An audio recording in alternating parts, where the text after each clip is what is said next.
네, 이번 순서는 종목 하나를 구체적으로 파보는 보고보고 리포트 시간입니다. 오늘도 세심하게 분석해 강력한 종목 알려주신다고 하니까요. 한 주의 시작을 함께 해주시는 분이죠. 한국투자증권 서초중앙 PB센터 길건우 FC 모십니다. 어서 오세요. 안녕하십니까. 네, 안녕하십니까. 자, 그럼 보고보고 리포트 한번 화면으로 살펴보겠습니다. 에너지용 후육강관 이제 시작. 세아제강 가지고 와 주셨네요. 자, 세아제강 같은 경우는 철강주로 이미 흐름이 많이 좋았었던 종목으로 알고 있는데 이 종목을 오늘 특히나 가져와 주신 이유가 뭘까요?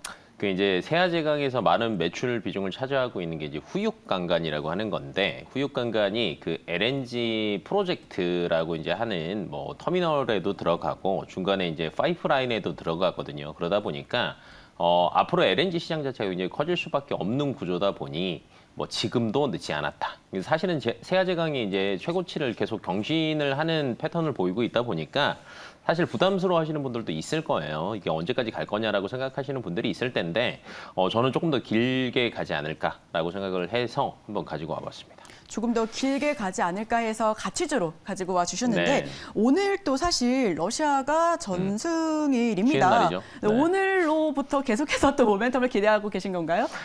그것보다는 사실은 이제 러시아 때문에 유럽이 스탠스를 조금 많이 바꿨다라고 보시면 될 것 같아요. 원래는 아시아 쪽에서 그 이제 ESG 관련된 것도 계속 나오고 탄소 저감에 대한 것들도 글로벌로 계속 나오고 있잖아요. 그러다 보니까 천연가스를 사실은 가장 많이 석탄에서 천연가스로 넘어간 게 아시아 쪽이 먼저 넘어갔고요.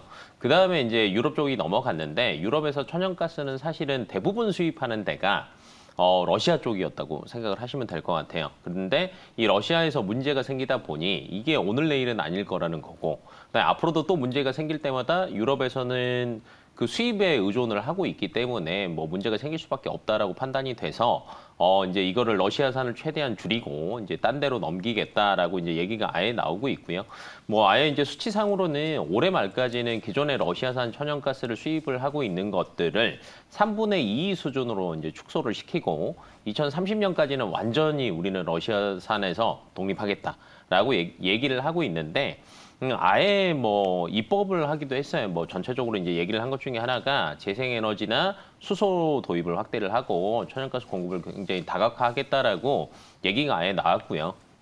그다음에 사실 이제 수소를 도입한다라고 했는데 천연가스를 또 사용하다 보면 부생으로 또 부생수소라고 저희가 얘기하는데 그레이랑 블루 수소를 또 생산할 수도 있거든요. 그러면 수소 경제를 구축하기 위해서도 당연히 수요 자체가 늘어날 수밖에 없는 상황이다라고 생각하시면 될 것 같고, 왜 자꾸 이제 EU가 천연가스를 수입하는 데 있어서 그 관련주들이 계속 꾸준하게 상승을 할 수밖에 없느냐를 우선은 다음으로 이제 저희가 확인을 해야 되는데, EU에서 사실은 수치상으로 아까 3분의 2라고 했는데 이게 정확하게 어느 정도인지는 잘 모르겠잖아요.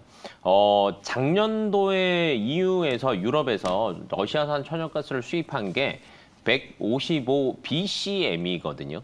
뭐 BCM은 이제 뭐 단위가 천연가스를 할 때 하는 단위이긴 한데 그냥 1 BCM이 79만 톤, 한 80만 톤 정도 된다라고 보시면 될 것 같아요.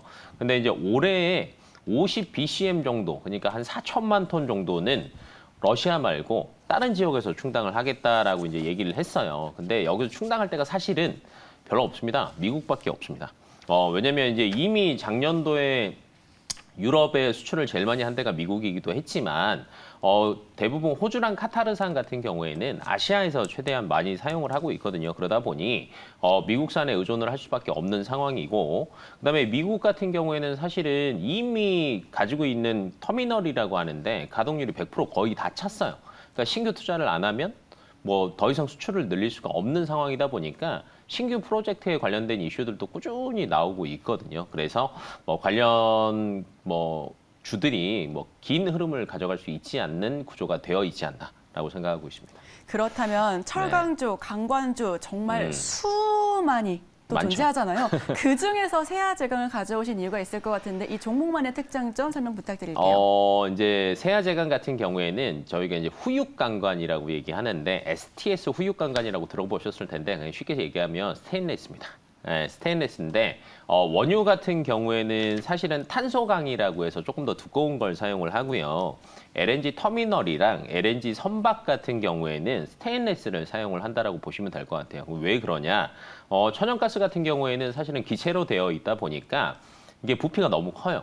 근데 이거를 액화를 시키려면 마이너스 160도까지 이제 다운을 시켜야 되는데 이렇게 다운을 시키면 부피가 600분의 1로 줄어듭니다. 그리고 긴 장거리를 가야 되다 보니까 열에도 민감하고 강도도 세야 돼서 사실은 LNG 터미널이랑 LNG 운반선에 만약에 투자가 확대된다라고 하면 뭐 STS 후유옥 강가는 많이 필요할 수밖에 없는 상황이어서 세아쟁하를 한번 가지고 와봤고요. 얼마나 프로젝트가 많이 진행이 되고 있느냐라고 하면 사실은 작년 기준으로 전 세계에서 LNG 액화시설 프로젝트는 24건 정도거든요. 근데 그중에 미국이 한 5건 정도고 나머지는 다른 나라인데 사실 이제 준비 단계까지 하면 포함을 한다라고 하면 거의 뭐 미국 내에서 진행 중인 것만 39건이에요. 근데 왜 또 세아제강이냐? 우리나라가 미국의 수출을 철강 관련된 수출을 정말 많이 하는데 전체 비중으로 따지자면 23% 정도를 차지를 합니다. 그리고 작년도 대비해서 올해 보니까 에너지용 강강 가격이 미국 내에서 거의 40%가 올랐어요. 그러니까 가격이 많이 오르고 있는 실정이다 보니까 수출을 늘리고 있는 우리나라 입장에서는 유리한 구조다라고 보시면 될 것 같고 무역 확장법 232조라고 들어보셨을 거예요. 이게 철강 관세에 대한 건데 사실 우리나라 빼고는 다 합의가 이루어졌어요. 어느 정도 이제 관세도 많이 떨어졌는데 우리나라만 아직 안 됐거든요.